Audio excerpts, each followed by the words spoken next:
on praying that all things really are going to work together for my good. And when I come in here and I feel the presence of God, and you know how it just reminds God, us having the faith in God reminds me of an enduring mother. And we're going to get into that in a minute, but I just want us to put our hands together one more time, because you know, the presence of God, not yet, the presence of God and us inviting the presence of God in, all it does is make the devil out of a liar even more. When we feel the anointing and the Spirit of God and we crying out to God, it's giving us the power to be overcomers. Amen? So I just want us to put our hands together one more time and thank God for Jesus. Thank God for the anointing. Thank God for His power. Thank God that I'm a conqueror. Thank God that no weapon formed against me shall prosper, because I am a child of God. Kingdom of God, and I have the victory on today. No matter what I'm going through, I will overcome. No matter what my situation looks like, I have the victory. Hallelujah, God. Hallelujah, Jesus. Hallelujah, God. Hallelujah, Jesus. Thank you, Lord God. Thank you, Lord Jesus. Hallelujah, Jesus. Thank you, Lord God. Hallelujah, Jesus. Thank you, Lord God. Thank you, Jesus.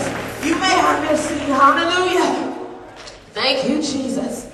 Thank you, Lord God. Thank you, Jesus. If you have your Bibles, I'm not going to be before you very long at all, but if you have your Bibles, if you can turn with me to Hebrews chapter 6 and verse 10. Thank you, Jesus. Hebrews 6 and 10, I'm going to read verses 10 through 12.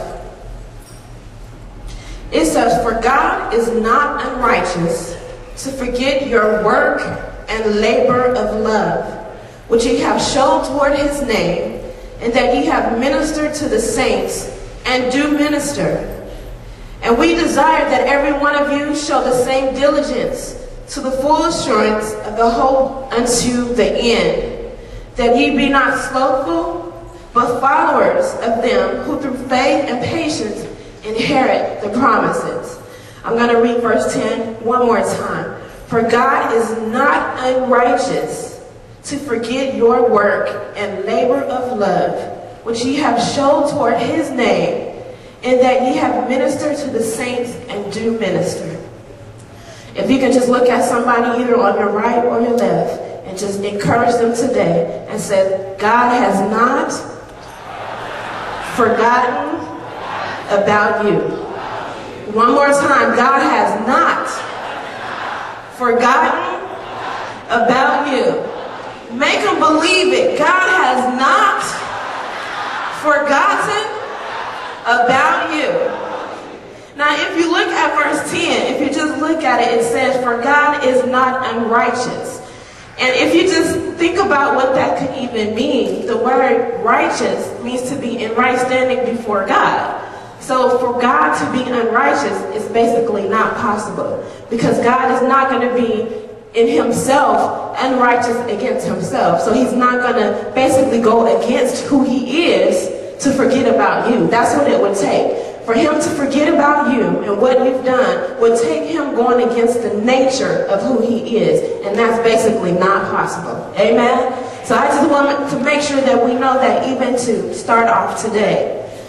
And when we say the scripture in Romans 8:28 that says all things work together for the good, that means all things. That means the good and the bad together. When you bring it all together, I think I heard a preacher, it might have been on the Word Network, he was saying how when you think about the ingredients, and I'm going to use illustrations that mothers know of, like, you know, baking and things like that, but when you think about the ingredients of how you bake a cake, you have to think about the fact that you can't just use one or two of the ingredients to get the outcome, right?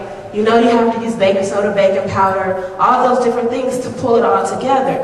If you leave one of the ingredients out, what happens?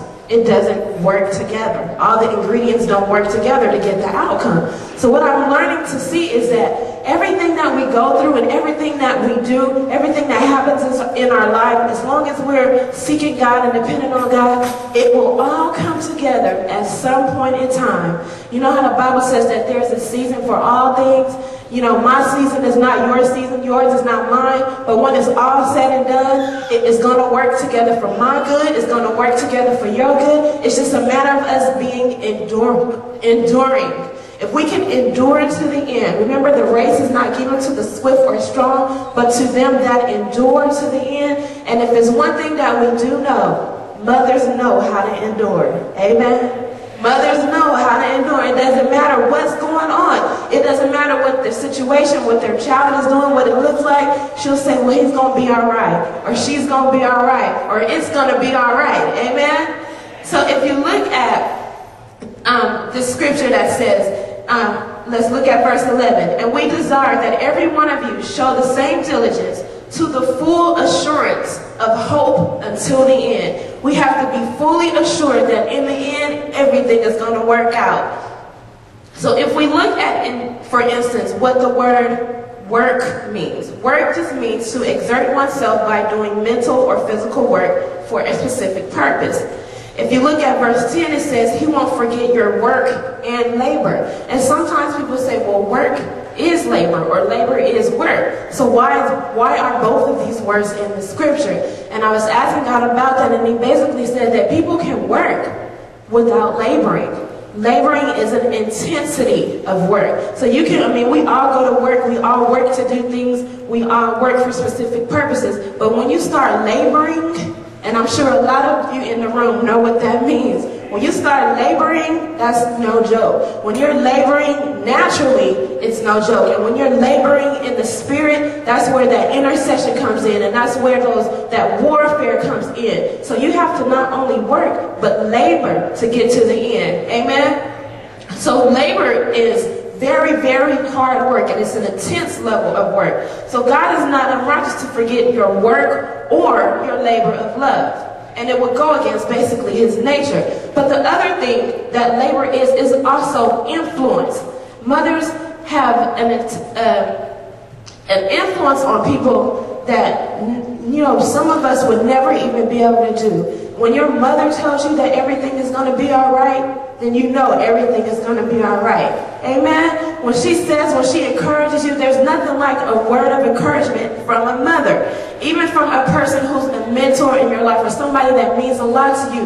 When they say that everything is going to be all right, you honestly believe that it's going to be all right. So there's not only just work, but there's influence. And that made me think about, God said, I'm not going to forget what you're doing in my kingdom. When you're raising kids and being mentors to kids and doing all of these things that you do so well, God is also watching that. And God is also watching what you're doing every single day. Sometimes I know, and even when we were growing up and my mom being single when she was with all 5 of us, she worked hard and she labored hard. And the outcome is if you keep going until the end and you don't give up, even in real labor, and me being a childbirth educator and a doula, I've seen a lot of different labors and a lot of different sequences of how labor will work.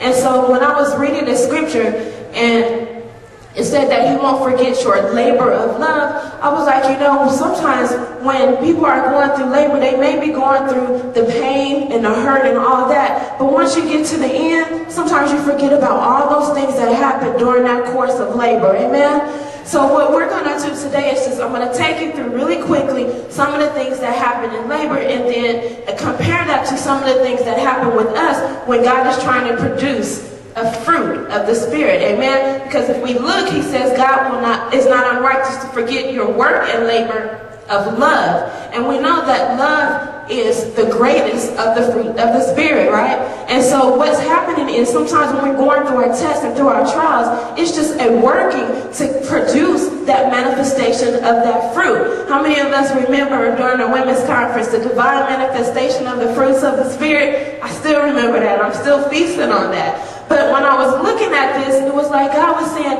when you work for me and you labor for me, I don't care what the enemy tells you. I don't care what comes against you. I am not unrighteous. It's not even my nature to be able to forget what's going on. If I can count the hairs on your head and bottle up your tears, the things that you face every day, that's nothing for me to be able to deliver you out. The things that you go through and the things that you endure and the situations that you're in, that's nothing for me to be able to make things work together for your good.